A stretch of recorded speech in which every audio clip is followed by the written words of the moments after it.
Liquor కేసులో arrest తర్వాత దాదాపు 164 రోజుల తర్వాత ఎమ్మెల్సీ కవితకు బెయిల్ రావడం అనేది జరిగింది. ఈరోజు ఢిల్లీ నుంచి తిహార్ జైలు నుంచి హైదరాబాద్ రావడం జరుగుతుంది. దానికి సంబంధించి అక్కడ లోకల్‌లో ఉన్న ఖైరతాబాద్ కాన్స్టిట్యున్సీకి సంబంధించిన కొంతమంది లీడర్లు అయితే ప్రస్తుతం మనతో పాటు ఉన్నారు. వాళ్ళతోటి మాట్లాడదాం. అసలు ఇంతకు కవిత జైలు నుంచి విడుదల కావడం గురించి అని చెప్పేసి చాలామంది బీఆర్ఎస్ నాయకులు హర్షం వ్యక్తం చేస్తున్నారు. ఒకసారి మాట్లాడే ప్రయత్నం చేద్దాం. అన్న నమస్తే అన్న. మీ పేరు? నా పేరు షాడలింగం అండి. టీఆర్ఎస్ పార్టీ ఎస్ఎల్ మాజీ వైస్ ప్రెసిడెంట్ని. మాది ఖైరతాబాద్ కాన్స్టిట్యున్సీ.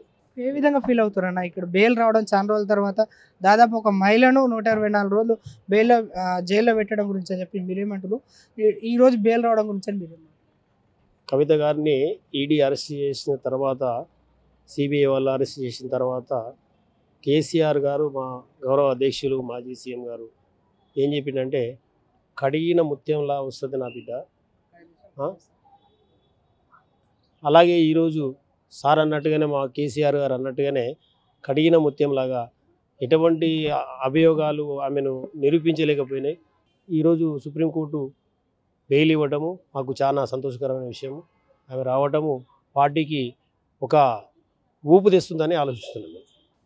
ప్రజలలో ఒక మంచి ఆలోచన కలిగించే విధానం పోతుందని చెప్పి మేము ఆలోచిస్తున్నాం. అంటే మనం చూసుకున్నట్లయితే సార్ ఇక్కడ కవిత జైల్లో పడ్డప్పటి నుంచి ఇంతవరకు బీఆర్ఎస్ అధినేత కేసీఆర్ గారు దీని గురించి ఒక్కరోజు కూడా స్పందించలేదు, ఒక్కరోజు కూడా ప్రభుత్వాన్ని అడగలేదు.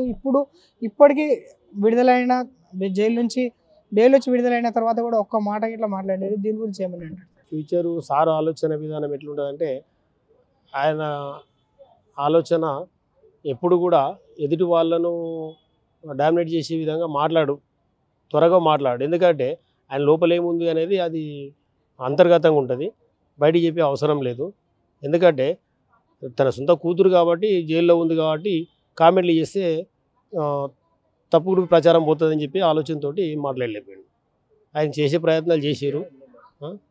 చట్టపరంగా ఏ విధంగా మేము బెయిల్ తీసుకోవాలో ఆ విధంగానే ప్రయత్నాలు చేశారు. ఆయన ఇక్కడ కూర్చున్నా ఎక్కడున్నా కూడా తన కన్న కూతురు కదండి, ఎట్లాగైనా రావాలనే ఆలోచన ఉంటుంది ఎవరికైనా. అది ఎట్లాగైనా చేసిండ్రు. అందరు కలిసి కృషి ఫలించింది. ఈరోజు మా ఎమ్మెల్యేలు, ఎమ్మెల్సీలు 100% తప్పుడు ప్రచారం. అది ఎందుకంటే ఈరోజు ఉన్నటువంటి రేవంత్ రెడ్డి ప్రభుత్వంలో ఉన్నటువంటి పెద్దలు కానీ, తర్వాత మా బీఆర్ఎస్ అంటే గిట్టని వారు ఎవరైతే ఉంటారో వాళ్ళంతా తప్పుడు ప్రచారం ఏం చేస్తున్నారంటే, ఈరోజు ఢిల్లీకి మా వాళ్ళంతా వెళ్ళారు. మాజీ మంత్రులు, ఎమ్మెల్యేలు, ఎమ్మెల్సీలు అందరూ కలిసి ఢిల్లీకి వెళ్ళారు. ఈ సందర్భం కూడా కామెంట్ చేసిరు వాళ్ళు. ఏమని వాళ్ళంతా పోయి బీజేపీలో కలిసిరు, పార్టీని విలీనం చేస్తున్నారు, కేసీఆర్కు ఇది ఇస్తున్నారు, హరీష్ రావుకి ఇది ఇస్తున్నారు, కేటీఆర్కి ఇది ఇస్తున్నారు అని చెప్పేసి చాలా తప్పుడు ప్రచారాలు చేశారు. అది కరెక్ట్ కాదు. అట్లా ఇంకోసారి మాట్లాడదు ఎవరైనా. ఎందుకంటే మా పార్టీ ప్రాంతీయ పార్టీది, ఇది జాతీయ పార్టీ కాదు, ప్రాంతీయ పార్టీ. ప్రాంతీయ పార్టీకి స్వయం ప్రతిపత్తి ఉంటుంది. జాతీయ పార్టీలాగా మేము పోయి ఢిల్లీ నుంచే పర్మిషన్ తెచ్చుకోవాలి, మేము పోయి అక్కడ పోతేనే ఏదైనా తీర్మానం అవుతుంది అనే ఆలోచనలో వాళ్ళు ఉంటారు. మాకుండదు. మా అధినేత ఇక్కడే ఉంటాడు. మా అధినేత ఏది నిర్ణయం చేసుకుని ఇక్కడే జరుగుతుంది, స్థానికంగా జరుగుతుంది. అంతేగాని మా పార్టీ మీద తప్పుడు ప్రచారాలు చేస్తున్నారు, అది కరెక్ట్ కాదు. అందరికీ తెలుసు. ఇవాళ ఏమైంది, ఎందుకు వస్తున్నది కవిత. ఇవాళ కవిత గారు కూడా జైలు నుంచి రిలీజ్ అయ్యే ముందు బయట కూడా మాట్లాడింది. బీజేపీని కూడా టార్గెట్ చేసే మాట్లాడింది. విన్నారు మీరంతా కూడా, మీడియాలో కూడా వచ్చింది. అట్లాంటప్పుడు ఆమె మాట్లాడే అవసరం లేదు. మాట్లాడిందంటే ఖచ్చితంగా ఆపోజిట్లో ఉన్నట్టే, మేము వాళ్ళకి వ్యతిరేకంగా ఉన్నట్టే. వాళ్ళతో ఎట్లా కలిసిపోతాం మేము? అది కాదు. అది కలిసేదంటే ఎప్పుడో కలిసేవాళ్ళు. అట్లాంటి ఆలోచన కూడా వాళ్ళు చేస్తున్న దాని గురించి అని కాంగ్రెస్ వాళ్ళు చేసేవి కూడా తప్పుడు ప్రచారాలు అంతా. ఇప్పుడు మా పార్టీని ఎట్లా అన్నా నిర్వీర్యం చేయాలి, పార్టీని కోలుకోకుండా చేయాలనే ఆలోచన గౌరవ ముఖ్యమంత్రి రేవంత్ రెడ్డి గారి ఆలోచన విధానం అది. అయితే ఆయన ఏం చేసినా కూడా నాదే చెల్లుబాటు అన్నట్టుగా ఓ పిచ్చోని చేతిలో రాయి ఉన్నట్టుగా అయిపోయింది.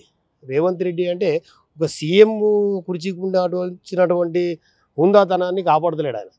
అది గౌరవం ఉండదు, అది పద్ధతి కాదు. ఆయన మాట్లాడేది చాలా చిన్నలు మాట్లాడే మాటలు మాట్లాడుతున్నాడు. సార్ ఇప్పుడు మెయిన్గా చూసుకున్నట్లయితే రేవంత్ రెడ్డి గారి గురించి ఆయన చేస్తున్న చాలా వరకు ఇప్పుడు స్టార్టింగ్ నుంచి చూసుకున్న మహాలక్ష్మి పథకం అనేది ఒకటి అమలులోకి ఖచ్చితంగా వస్తుంది. మహిళల్లో చాలా ఆదరణ పొందింది.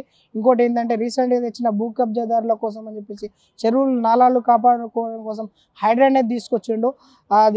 దాని గురించి అని చెప్పండి సార్. దాని పనితనం ఏ విధంగా ఉందో అంటారు? నేను చాలా చిన్నవాడిని, ఎందుకంటే ఇప్పుడున్న రాజకీయ విశ్లేషకులకు అందరికీ తెలుసు. ఇప్పుడు ఒక సంస్థను స్థాపించాలంటే కనీసం అసెంబ్లీలో ఒక తీర్మానం పెట్టి వాళ్ళ ఆమోదం తెలిపి ఆమోద ప్రకారంగా దాన్ని ఆమోదం ముద్ర చేస్తే అది ఏదైనా సంస్థకు ఒక వాల్యూ అనేది ఉంటుంది. అయినా కూడా ఆయన చేయడం మంచి పని చేస్తున్నాడని మేము అనుకుంటున్నాము. కాకపోతే ఏంటంటే ఈ చెరువుల నాలాలు కాపాడడానికి వేరే పార్టీలు మా బీఆర్ఎస్ పార్టీ అని ఇంకెవరు కానీ వాళ్ళ మీద కాకుండా అందరి మీద చర్యలు తీసుకుంటే బాగానే ఉంటుంది. కానీ ఆయన స్వలాభం కోసము ఇవాళ పేపర్లలో ఇలా మీడియాలో కూడా వచ్చింది. వాళ్ళ తమ్ముళ్ళు చేసిన కబ్జాల గురించి కూడా వచ్చింది. 10 ఎకరాలు 5 ఎకరాలు 20 ఎకరాలు కబ్జాలు చేస్తున్నారు. కూకట్పల్లి ఏరియాలో ఇవన్నీ చూస్తున్నాము మనం కూడా.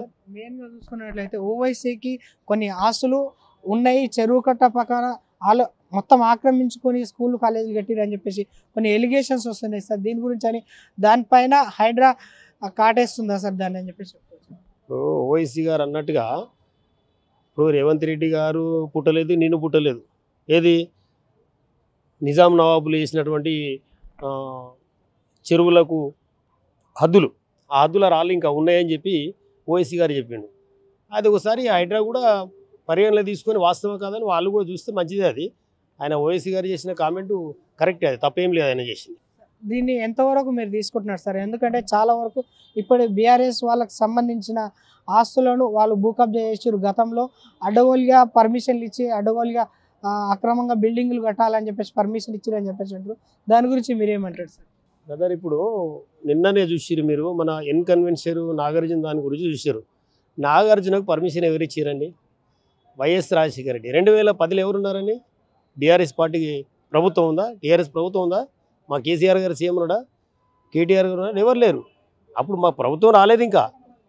అయితే మేము న్యూట్రల్గా ఉన్నాం. వాళ్ళు గవర్నమెంట్ ఉన్నది, కాంగ్రెస్ గవర్నమెంట్ ఉన్నది, వైఎస్ రాజశేఖర రెడ్డి గారు వాళ్ళు పర్మిషన్ ఇచ్చాడు, ఆయన హయాంలో జరిగింది. వాళ్ళు చేసిన తప్పే అది, మా పార్టీ చేయలే తప్పది.